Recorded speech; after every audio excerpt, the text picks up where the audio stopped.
ముందుగా ఈ అవకాశం ఇచ్చినటువంటి తండ్రి అయిన దేవునికి క్రీస్తు వారి పక్షాన వందనాలు తెలియజేసుకుంటున్నానండి. అదేవిధంగా కూడి వచ్చినటువంటి మీ అందరికి కూడా ప్రభునామమున వందనాలండి. ప్రభునందు ప్రియులారా,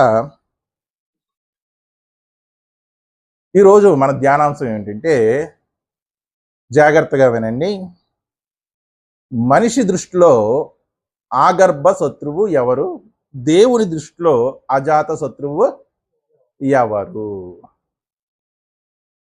ఏంటంటే అంశం చాలా పెద్దగా లెంతీగా ఉన్నా సరే ఒక్కసారి అర్థం చేసుకునేటువంటి ప్రయత్నం చేద్దాం. మనిషి దృష్టిలో ఆగర్భ శత్రువు ఎవరు? దేవుని దృష్టిలో అజాత శత్రువు ఎవరు? ఈ అంశం అర్థం కావాలంటే మనకి ముందు ఆగర్భ శత్రువు అని ఎవరిని అంటారు అనేది మనకి తెలియాలండి. ప్రభునందు ప్రియులారా, ఆగర్భ శత్రుత్వం అంటే ఏంటండి?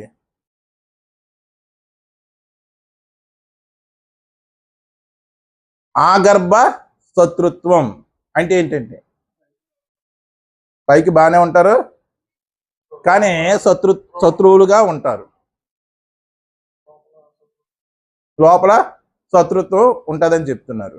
మనం పుట్టినది మొదలుకొని ఈ భూమి మీద పుట్టింది మొదలుకొనే ఉండేటువంటి శత్రుత్వం అని చెప్తున్నారు. కానీ ఆగర్భ శత్రుత్వం అంటే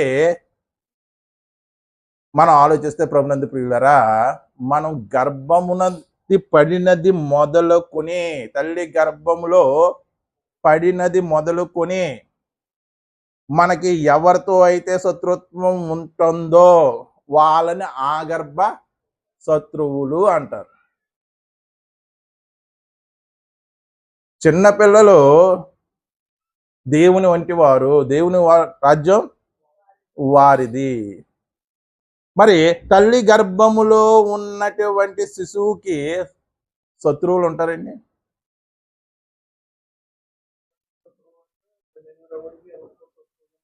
చెప్పాలండి. ఆగర్భ శత్రువులు ఉంటారా ఉండరా? ఆగర్భ శత్రువు అనే పదం రెండు అర్థాలను సూచిస్తుందండి. ఒకటి, తల్లి గర్భంలో పడినది మొదలుకొని ఉన్నటువంటి శత్రుత్వం ఒకటైతే, చాలా కాలము నుంచి ఉండేటువంటి శత్రుత్వం. ఆ శత్రుత్వం యొక్క పీరియడ్ మనం చెప్పలేమట. చాలా కాలం నుండి ఉండేటువంటి, తరతరాలు ఉండేటువంటి శత్రుత్వం. ఇప్పుడు మన ప్రపంచ ప్రజలందరికీ కూడా ఆగర్భ శత్రుత్వం ఉందండి. ఎవరు ఆగర్భ శత్రువు? ఏంటండి? అపవాది. ఎవరండి? నాకు ఆగర్భ శత్రువు ఎవరు? అపవాది. మీకు ఆగర్భ శత్రువు ఎవరు? అపవాదేనా? అంటే తల్లి గర్భములో ఉన్నటువంటి శిశువుకి శత్రువు ఉంటాడా లేదా?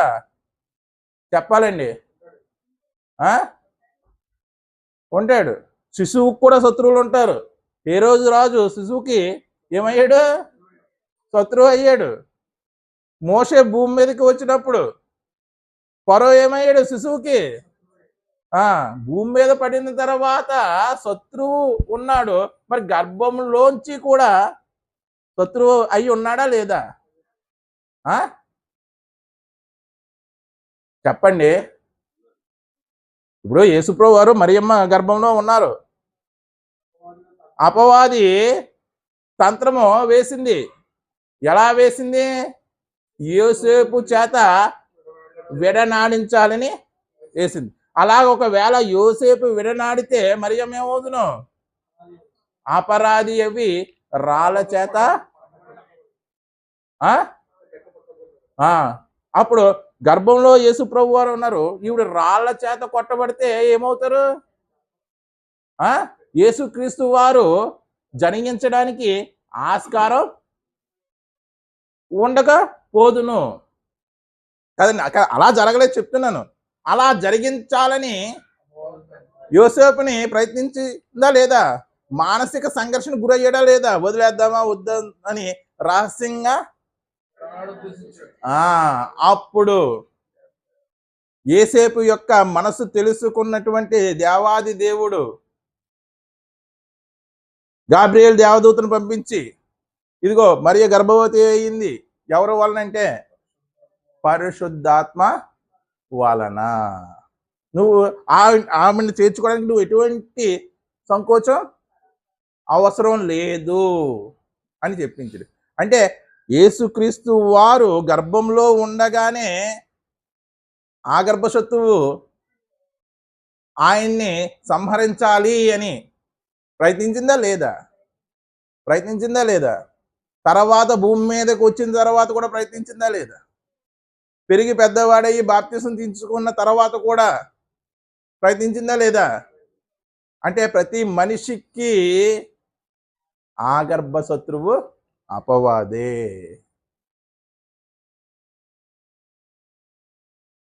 మనుషుల దృష్టిలో ఆ గర్భశత్రువు అంటే మనం బ్రతికిన తర్వాత కొంతమందితో కయ్యాలు పెట్టుకొని కొంతమందిని ద్వేషించి వీడు నా ఆగర్భశత్రువు అండి అని చెప్తారు. విన్నారా ప్రభునందు ప్రియులారా? వీడు నా ఆగర్భ శత్రువు అండి అని చెప్తారు. అసలుకి ఆ పదం మనుషులకు వర్తిస్తుందా? ఆగర్భ శత్రువు అనే పదం వర్తించదు. ఆ పదం ఎవరికి వర్తిస్తుందంటే, ఇప్పుడు నేను ఒకటి ఆగర్భ శత్రువు అంటాను, చిన్న ఇంకొకటి చూపించి నాకు వాడు ఆగర్భ శత్రువు అంటాడు, మీరు ఇంకొని చూపించి నాకు వాడు ఆగర్భ శత్రువు అంటారు. కానీ ప్రపంచానికి ఒకే ఒక్క ఆగర్భ శత్రువు ఉన్నాడు. ఎవడో? అపవాది. నీకు ఒక శత్రువు, నాకు ఒక శత్రువు ఉండడు. ప్రభునందు ప్రియులరా, అయితే ఒక విషయం, ఆదికాండం తీయండి ఒకసారి. ఆదికాండం 25వ అధ్యాయం 22వ వచనం. ఆమె గర్భంలో శిశువులు ఒకనితో ఒకడు పెనుగులాడిరంటండి. పెనుగులాట అంటే ఏంటండి? మరి ఇదేంటి? ఎవరు ఆమె? రెబ్కా. ఆ గర్భంలో ఉన్నటువంటి శిశువులు ఎవరు? యాకోబు, ఏసావు. గర్భంలోనే ఏం చేశారంట? వారు పెనుగులాడుకున్నారంట. అంటే వాళ్ళిద్దరూ ఒకరికి ఒకరు శత్రువులా? అంటే యాకోబుకి ఆగర్భ శత్రువు ఏసావా? ఏసావుకు యాకోబు ఆగర్భ శత్రువా?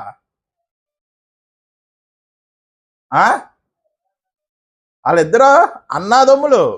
కానీ అక్కడ పెనుగులాట అనేది హెల్దీ కాంపిటీషన్, ఆరోగ్యకరమైనటువంటి పోటీ, శత్రుత్వం కాదు. ఏంటి? దేని కొరకు ఆరోగ్యకరమైనటువంటి పోటీ? ఎవరు ముందు జ్యేష్ఠత్వాన్ని పొందుకోవాలి అని. అంతే కదండి. లేకపోతే అసలు పెనుగులాడుకోవాల్సినటువంటి అవసరం ఏంటండి? ఇప్పుడు కవళ్ళు ఉంటారు, కవలను కంటారు. ప్రతి కవల కన్నా తల్లి ఇటువంటి అనుభవాన్నే చూసిందా? రెబ్కా లాంటి అనుభవాన్నే. కొట్టుకుంటున్నారండి. ఇంక ఇక్కడే కొట్టుకుంటే భూమి మీద ఎలా ఉంటారో అన్నది ఎవరన్నా చూసారా?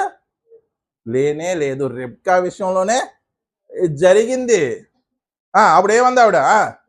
గనుక ఆమె ఇలాగైతే ఎందుకు ఇలా కొట్టుకుంటున్నారో, ఎందుకు పెనుగులాడుకుంటున్నారో నాకు అర్థం కావట్లేదు. ఇలాగైతే నేను బ్రతుకుట ఎందుకని? ఈ విషయమై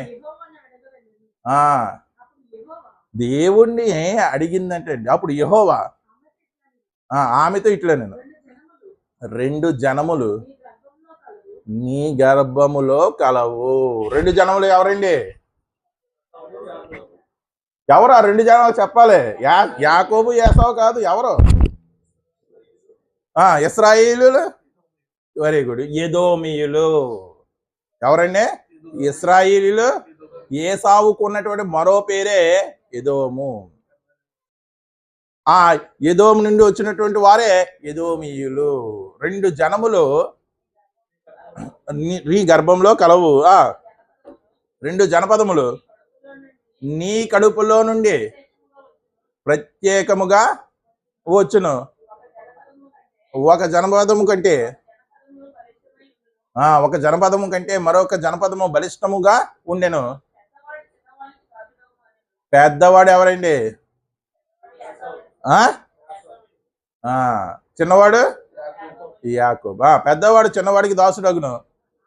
ఆమె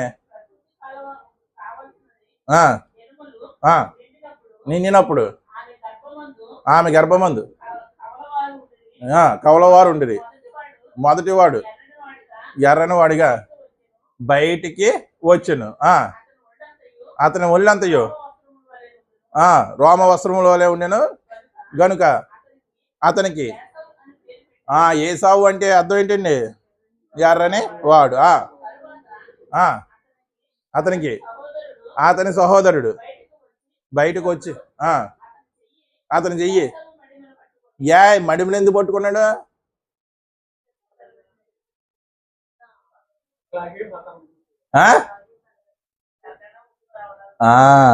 తనకన్నా ముందు రావడానికి జ్యేష్ఠత్వం కోసం ఆరోగ్యకరమైనటువంటి పోటీ. అది శత్రుత్వం ఉన్నటువంటి పోటీ కాదు. ఇప్పుడు కాంపిటేటివ్ ఎగ్జామ్లకి అందరూ ప్రిపేర్ అవుతారు. అలాగని ఒకరికి ఒకరు శత్రువా? అది ఒక ఆరోగ్యకరమైనటువంటి పోటీ. దాంట్లో దేవుడు ఎవరిని అనుగ్రహిస్తాడో వాళ్ళకి, లేకపోతే ఎవరైతే ఎక్కువ కష్టపడతారో వాళ్ళకి, అంతే కదండి. అలాగా ఇక్కడ ఇద్దరికి ఉన్నటువంటి అర్హత దేవుడు ముందే చూసాడా లేదా? పిల్లలు ఇంకా పుట్టి మేలైనను కీడైనను చెయ్యక ముందే పెద్దవాడు చిన్నవాడికి రోమపత్రిక 9వ అధ్యాయంలో చెప్తాడు. ఇంకా పిల్లలు పుట్టి మేలైనా మరి దేవుడు ఎలా డిసైడ్ చేస్తాడు? భవిష్య జ్ఞానం ఎరిగినటువంటి దేవుడు. ఆగర్భ శత్రువు అంటే కొంతమంది ఏం చెప్పేస్తారంటే ఏసావుకి యాకోబు ఆగర్భ శత్రువు, యాకోబుకి ఏసావు ఆగర్భ శత్రువు అంటారు. కానీ అక్కడ ఆగర్భ శత్రుత్వం కాదు, అది ఆరోగ్యకరమైనటువంటి పోటీ. మనందరికీ ఉన్నటువంటి ఆగర్భ శత్రువు ఒకే ఒక్కడండి. ఎవరండి? అపవాదే మనందరికీ ఆగర్భ శత్రువు. ఆదాము భూమి మీదకి పడగానే ఏం చేశాడు చెప్పాలండి? వచ్చాడా లేదా? ఏదైనా తోటలోకి వచ్చాడా లేదా? వచ్చేసాడు. వచ్చి శోధించాడు పాపంలో. కయ్యను గర్భంలో పడగానే వీడిని ఎలాగన్నా ట్రాప్లో పడాలి. అప్పటి నుంచి యోచన చేశాడు. ఎప్పుడు దొరికాడు? అర్పణ అర్పించే సమయంలో దొరికాడు. వాడు పన్నాగం పారింది. మొదటి సంతానాన్నే నరహంతకుడిగా మార్చేశాడు. మరి హేబేలు విషయం, హేబేల్ని కూడా శోధించి ఉండొచ్చా లేదా? కానీ హేబేలు ఆ ట్రాప్లో పడలేదు. ఇలాగా మనం తల్లి గర్భంను మొదలుకొని మనకి ఆగర్భ శత్రువు ఎవరంటే అపవాది. యేసుప్రభువు వారు చక్కని మాట చెప్పారండి. చూడండి, 1 పేతురు పత్రిక 5వ అధ్యాయం 8వ వచనం. 8 నిబ్బరమైన బుద్ధి గలవారై మెలకుగా ఉండుడి. మీ విరోధి అయిన అపవాది. ఎప్పటి నుంచి విరోధి? మీకు ఎప్పటి నుంచి విరోధి? తల్లి గర్భమున పడినది మొదలుకొని ఇంకా ముందుకెళితే పరలోకంలో యుద్ధము జరిగి భూమి మీద వాడు పడద్రోయబడినప్పుడు దేవుడు ఆదాముని మానవుని సృష్టించాలని సంకల్పం ఇచ్చినప్పుడు ఆ సంకల్పం నుండి ఆ సంకల్పాన్ని పాడు చెయ్యాలి అనే దశ నుండి వాడు మనకి ఆగర్భ శత్రువు. ఆగర్భ శత్రువు అంటే 2 రకాల అర్థాలు చెప్పారండి. పుట్టినది మొదలుకొని, తల్లి గర్భంలో పడింది మొదలుకొని అదొక అర్థమైతే, ఎక్కువ కాలం దీర్ఘకాలం శత్రుత్వం కలిగి ఉండడాన్ని కూడా ఆగర్భ శత్రువు అంటారు. ఈ రెండిట్లు సూట్ అయిపోయా లేదా? తల్లి గర్భంలో పడింది మొదలుకొని మనకు శత్రువే. అంతకన్నా ఇంకా దీర్ఘకాలాన్ని ఆలోచిస్తే అప్పటికి కూడా మనకి వాడు ఆగర్భ శత్రువే. మరి పక్కింటోడిని ఎదురింటోడిని చూసి నువ్వు నా ఆగర్భ శత్రువు అంటున్నావు.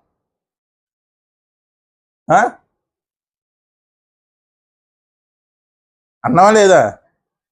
వాడికి అంటే శత్రుత్వం యొక్క గాఢత తెలియజేయడానికి మనం అటువంటి పదాలు ఉపయోగించేస్తాం, కానీ ఆ పదం తప్పే తప్పు.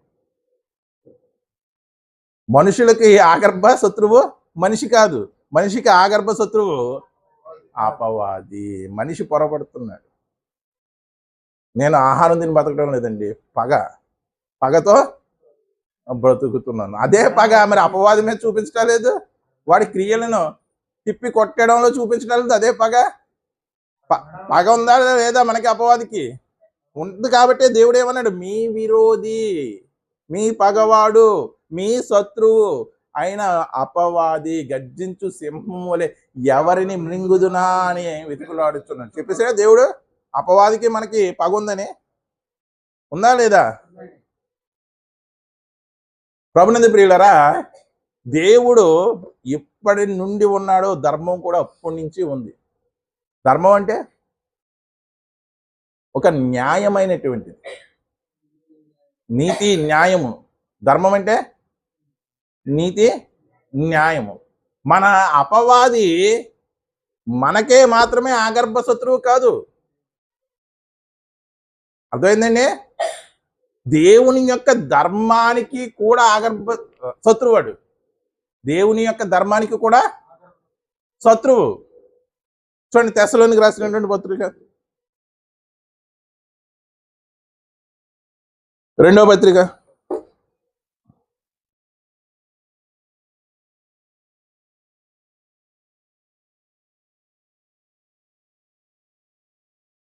2వ అధ్యాయం 8వ వచనం. అప్పుడు ఆ ధర్మ విరోధి బయలుపరచబడును, ప్రభువైన యేసు తన నోటి ఊపిరి చేత వానిని సంహరించి తన ఆగమన ప్రకాశం చేత నాశనం చేయును. అంటే వాడు దేనికి విరోధి? ధర్మానికి విరోధి. సాగర్ గారు ఒక చక్కని పాట రాశారండి. నీతి న్యాయము సత్యం ధర్మము నీ సింహాసనానికి ఆధారము. అంటే దేవుడి యొక్క సింహాసనానికి వీడు ఎవరు? విరోధి. అప్పుడు ఆ ధర్మ విరోధి బయలుపడును. కాబట్టి ప్రభునందు ప్రియులరా, మనం ఎవరిని కూడా మనిషిని చూపించి ఆగర్భ శత్రువు అనకూడదు. మనిషి దృష్టిలో మనిషి ఆగర్భ శత్రువు కాదు, అపవాది మనకి ఆగర్భ శత్రువు. ఈరోజు టైటిల్ ఏంటండి? మనిషి దృష్టిలో ఆగర్భ శత్రువు ఎవరు? దేవుని దృష్టిలో అజాత శత్రువు ఎవరు? ఆగర్భ శత్రువు అంటే ఏంటో, ఆ పదం యొక్క నిర్వచనం ఏంటో, అర్థం ఏంటో తెలుసుకున్నాం. మరి అజాత శత్రువు అంటే? అజాత శత్రువు అంటే ప్రభునందు ప్రియులరా, అజాత జా అనే పదము పుట్టుకను సూచిస్తుంది. జనని, జనక, జాత. ఈ పదం పుట్టుకను సూచిస్తుంది. అజాత శత్రువు అంటే ఎవరు? మనమే. ఇంకా మన కోపమే మనకు శత్రువు. ప్రభునందు ప్రియులరా, అజాత శత్రువు అంటే చాలా జాగ్రత్తగా వినండి. శత్రువుని జన్మింపకుండా చేసుకునేవాడు. అర్థమైందండి? అజాత శత్రువు అంటే శత్రువుని ఆ జా అనేది పుట్టుకను సూచిస్తుంది, జన్మాన్ని సూచిస్తుంది. అజాత శత్రువు అంటే శత్రువుని జన్మింపకుండా చూసుకునేవాడు. అంటే శత్రుత్వాన్ని జన్మింపకుండా, అంటే శత్రుత్వం కలగకుండా చూసుకునేవాడు. ఇతరులతో శత్రుత్వం కలగకుండా, ఇతరులతో జగడం పుట్టకుండా చూసుకునేవాడు, శత్రువు లేకుండా చూసుకునేవాడు. అజాత శత్రువు అంటే ఏదో శత్రువు అనుకుంటాం మనం.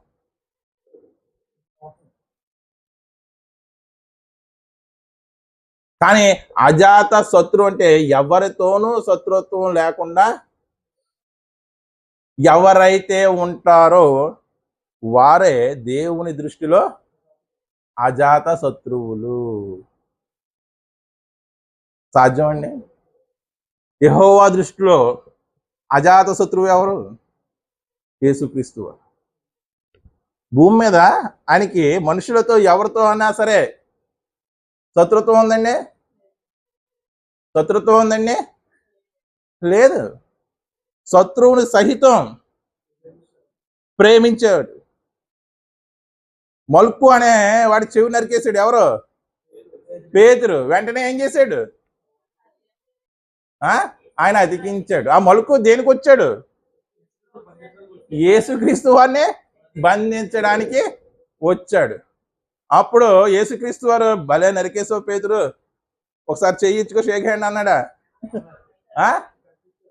గద్దించాడు. సభాష్ పేతురు అన్నాడా? అనలేదు. అప్పుడు ఆ మలుకు మారి ఉండొచ్చా లేదా?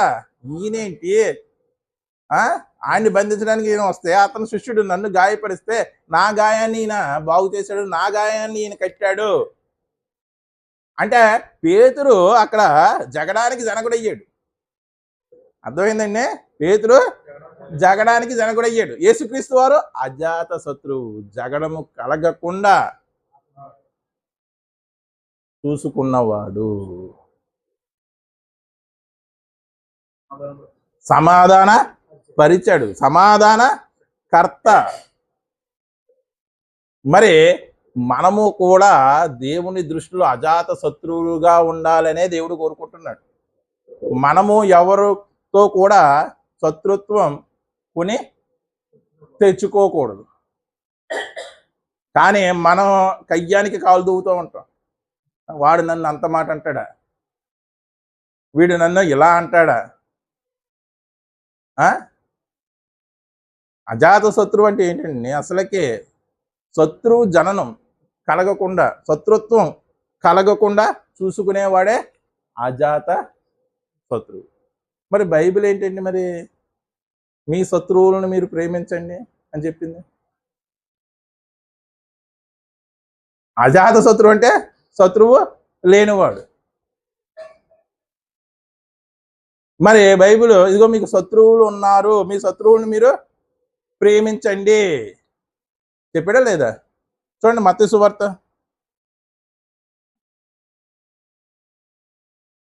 5వ అధ్యాయం 43వ వచనం. నీ పొరుగువాన్ని ప్రేమించి నీ శత్రువు అని చెప్పాడంటే, అంటే శత్రువులు ఉన్నారా మనకి? లేదా? ఉన్నారని అర్థమవుతుంది.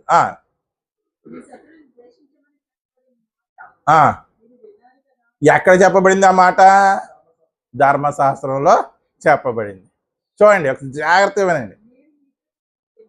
ధర్మశాస్త్రంలో చెప్పబడింది మీకు శత్రువులు ఉన్నారని. అప్పటికే ఆ నీతి యుక్తమైంది.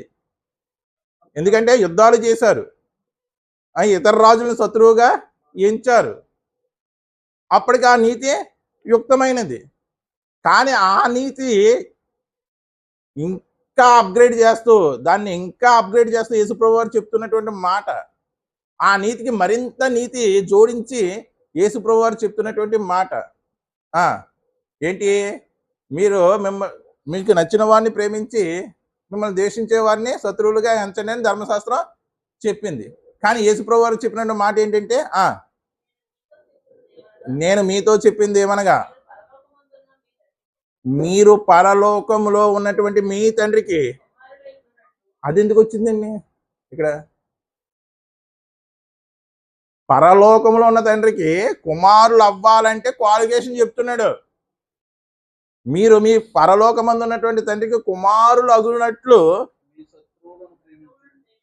మీ శత్రువులను ప్రేమించండి. అంటే పాత నిబంధనలో శత్రువులు ఉన్నారు, కొత్త నిబంధనలో శత్రువులు ఉన్నారు అని అర్థమా?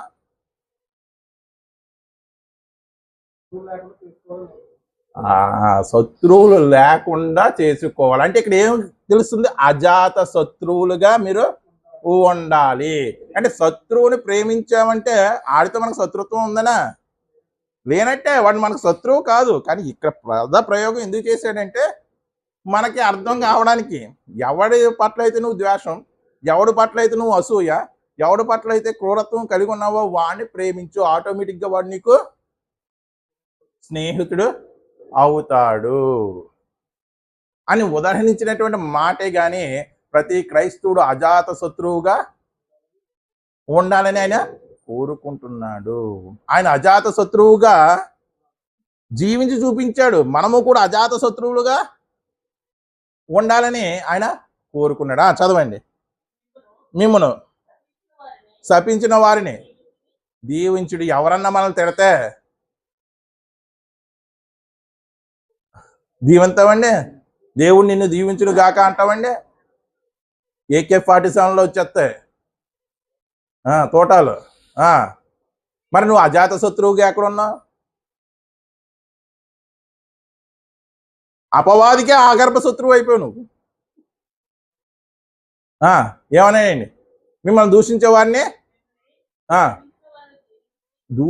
వారిని ఏం చేయాలంటే, లేకపోతే ద్వేషించే వారిని ఏం చేయాలంటే దీవించాలంట. సాధ్యమండి మనకి? అవుతుందా? కొడుకుని తండ్రి ఒక మాట అంటే కొడుకు ఏం చేస్తున్నాడు?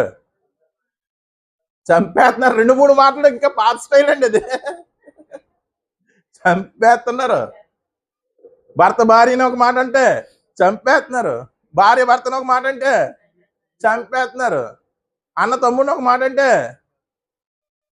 అక్క చెల్లిని ఒక మాట అంటే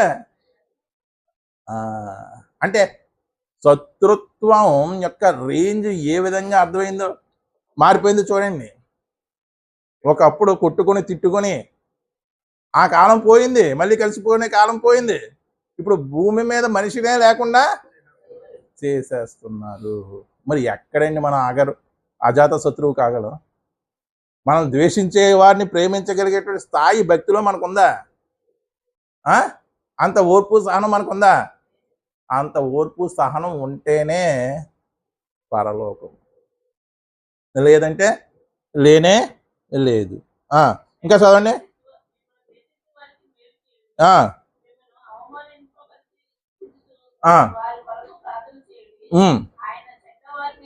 ఆయన చెడ్డవారి మీదను ఈ ఉదాహరణ ఎందుకు చెప్పాడండి?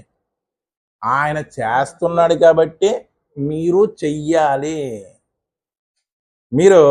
మీకు ఇష్టం లేని వారిని ద్వేషిస్తున్నారు.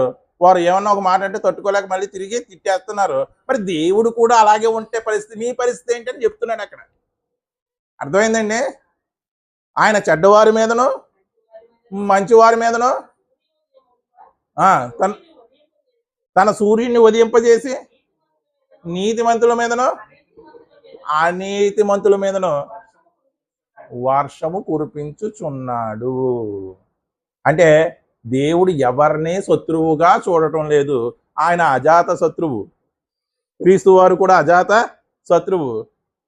మీరు కూడా అజాత శత్రువుగా ఉండాలి.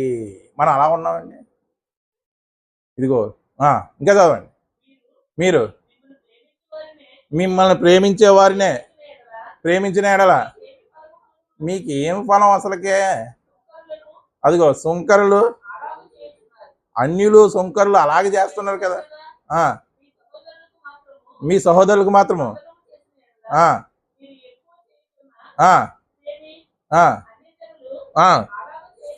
అలాగే చేస్తున్నారు కదా. మీ పరలోకపు తండ్రి మళ్ళీ ఇది ఎందుకు గుర్చేస్తున్నాడు? చెప్పు దెబ్బలాంటి మాటలండి అవి. మీ పరలోకపు తండ్రి పరిపూర్ణుడు. అంటే పరిపూర్ణుడు అయినా నీకు పరిపూర్ణత్వం ఎప్పుడు వస్తుందంటే, ఇదిగో నీ మనసులో శత్రుత్వ భావన లేనప్పుడు, నువ్వు అజాత శత్రువుగా ఉన్నప్పుడు మాత్రమే పరిపూర్ణుడు అవుతావురా బాబు. అని చెప్తున్నాడు. ఆయన పరిపూర్ణుడు కనుక మీరును ఎలా వస్తుంది ఆ పరిపూర్ణత? ఎలా వస్తుంది అంటే ఇదిగో శత్రువు జనించకుండా, శత్రుత్వం ఒకరితో పుట్టకుండా తన్ను తాను కాపాడుకునేవాడే అజాత శత్రువు.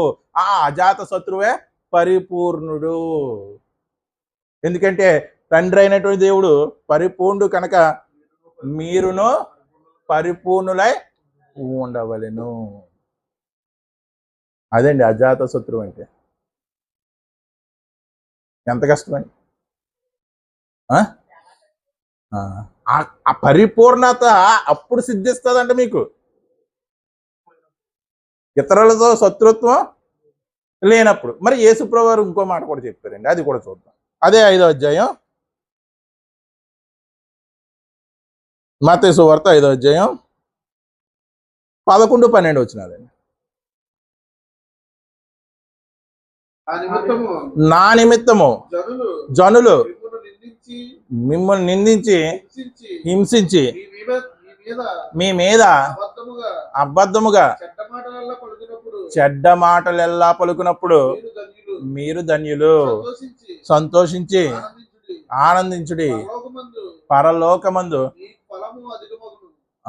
మీ ఫలము అధికమగును.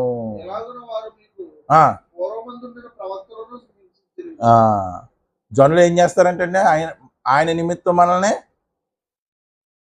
హింసిస్తారంట. ఆయన నిమిత్తం మనల్ని ఏం చేస్తారండి? నిందిస్తారంట. ఆయన నిమిత్తం మన మీద చెడ్డ మాటలెల్లా. అంటే యేసుప్రభు వారికి శత్రువు లేదండి భూమి మీద. ఎవరో యూదు శాస్త్రులు, పరిసయ్యులు. వారు యేసుప్రభు అని శత్రువులు అనుకున్నారు, కానీ యేసుప్రభు అని శత్రువు అనుకోలేదు. అలాగే మన మీద కూడా శత్రువులుగా లేస్తారు, కానీ వారు మనకు శత్రువులు కాదు. ఆ ఫీలింగ్తో మనం ఉండాలి. అర్థమైందండి? అర్థమైందా? యేసుప్రభుని ఇదిగో వీడు దయ్యం పట్టిన వాడు అన్నారా లేదా? అన్నారా లేదా? మరి వాళ్ళ శత్రువులే కాదు యేసుప్రభుకి. వారి దృష్టిలో యేసుప్రభు శత్రువు, కానీ యేసుప్రభు వారి దృష్టిలో వారు కానే కాదు. అందులో నికోదేము లాంటి మంచివారు కూడా ఉన్నారు. ఉన్నారా లేదా? వాళ్ళ గురించి ఏం చెప్పాడు? మనస్సునందు కపటము లేనివాడు. యేసుకు వచ్చినటువంటి పరిస్థితి నీకు వస్తుంది. ఆయన అజాత శత్రువుగా ఎలా ఉన్నాడో ఇదిగో మీరు కూడా అలాగే ఉండాలి. జనులు నా నిమిత్తము మిమ్మల్ని హింసించి నిందించి మీ మీద చెడ్డ మాటలు పలికారా? దయ్యములకు అధిపతి అయినటువంటి బెయల్జెబూల్ వల్ల వీడు దయ్యములను అనరా లేదా? ఇప్పుడు మనం నీతిగా యుక్తంగా దేవుళ్ళలో ముందుకెళ్ళిపోతుంటే మన మీద ఏం చేస్తారు? చెడ్డ మాటలు పలుకుతారా లేదా? నిందిస్తారా లేదా? హింసిస్తున్నారా లేదా? అలాగని వాళ్ళు మనకి శత్రువుల. మనము వారి దృష్టిలో వారు మనం శత్రువులుగా చూస్తున్నారు, కానీ మనము వారిని ఎటువంటి పరిస్థితుల్లో చూడకూడదు. అదే అజాత శత్రుత్వం.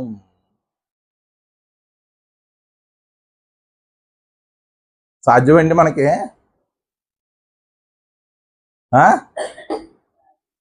మరి పరలోకం అంత ఈజీగా వచ్చేస్తుందండి, అంత ఈజీగా వచ్చేస్తుందండి. చాలా మంది పరలోకానికి నేను కన్ఫామ్ ప్రార్థన చేసిన 2 గంటలు ఉపవాసం ఉండిపోయాను, లేకపోతే ఏదో పుణ్యకార్యాలు చేసేసాను, నా ఎంత గొప్ప స్పీకర్ లేడు, నా ఎంత గొప్ప సింగర్ లేడు. మరి పరిపూర్ణత రావడం ఎంత కష్టమో చూసారండి. అజాత శత్రువుగా నువ్వు మారితేనే పరిపూర్ణత లేని వాడికి ఏం లేదు, పరలోకం లేదు. మొదటి సమూయేలు గ్రంథం ఈ మాట చూసి ముగించుకోవచ్చు. 24వ అధ్యాయం 1-6 వచనాలు చదవండి. మొదటి సమూయేలు గ్రంథం 24వ అధ్యాయం 1-6 వచనాలు. సౌలు ఫిలిప్పీలతో యుద్ధం చేయడం మానేసి తిరిగి రాగా దావీదు ఈయన అరణ్యంలో ఉన్నాడని అతనికి వర్తమానము వచ్చెను. అప్పుడు సౌలు ఇశ్రాయేలీలో ఉన్న వారందరినీ 3,000 మందిని ఏర్పరచుకొని ఎవరి కోసం? ఒక్క దావీదు కోసం. దావీదుతో ఎంతమంది ఉన్నారు? ఇంచుమించు 300 మంది కంటే ఎక్కువ ఉన్నారు లేరు. అంటే 300 మందికి ఎంతమందిని తీసుకెళ్లారు? అంటే ఒక్కొక్కరికి ఎంతమంది? 1:10 అంతే కదా. 3,000 మందిని తీసుకెళ్ళాడు. కొండ మేకలకు వాసములకు శిలాపర్వతం మీద దావీదును అతని జనులను వెదుకుటకు బయలుదేరును.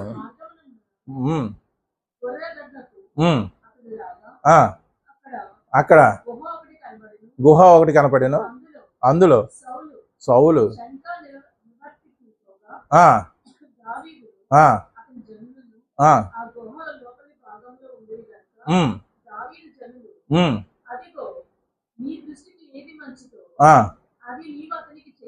అదిగో నీ శత్రువు వచ్చేసాడు, నీకు చిక్కాడు, దొరికేశాడు. నీ దృష్టికి ఏది మంచిదో అది దావీదుతో ఉన్నటువంటి జనులు పలుకుతున్నటువంటి మాట. అర్థమైందండి? ఆ జనులతో దేవుడు పలికిస్తున్నటువంటి మాట, అపవాది పలికిస్తున్నటువంటి మాట. దేవుడు పరీక్ష పెట్టడానికి దావీదుకి దేవుడే పలికించి ఉండొచ్చు కదా. లేకపోతే అపవాదే దావీదుని భ్రష్టుడిగా చేసేసి ఇయాలని అపవాదే పలికించొచ్చు కదా. చెప్పాలండి, ఎవరు పలికించిన మాట చెప్పగలవా? అందుకే రోమపత్రికలో తొందరపడి తీర్పు తీర్చేకండి. తొందరపడే మనం కొన్ని విషయాలండి ఎవరికైనా ఏదైనా సంభవించింది అనుకో, వాడికి అందుకే సంభవించేసింది అంటాం. మరి ఇక్కడ దావీదుకి ఎందుకు సంభవించింది చెప్పండి? నోటి ఉత్తరం మాటే కదా. వెంటనే ఎవరికన్నా ఏదన్నా హాని కలిగినా లేకపోతే ఏదన్నా జరిగినా వాడు అలా చేసాడు కాబట్టి ఇలా జరిగింది అని అర్థం. అందుకే తొందరపడి పనికిమాలిన మాటలు మాట్లాడేసాం అనుకో, ఆ పనికిమాలిన మాటను పట్టుకొని దేవుడు ఎక్కడ తీసుకొచ్చేస్తాడు? మనుషుడాడు ప్రతి వ్యర్థమైన మాటకు తీర్పు దినాన లెక్క అప్పగించాలి. దావీదు దగ్గర ఉన్నటువంటి జనులు చెప్పారంటే నీ శత్రువు అక్కడ దావీదుకి పరీక్ష, అది అపవాది పెట్టిన పరీక్ష, దేవుడు పెట్టిన పరీక్ష తెలియదు.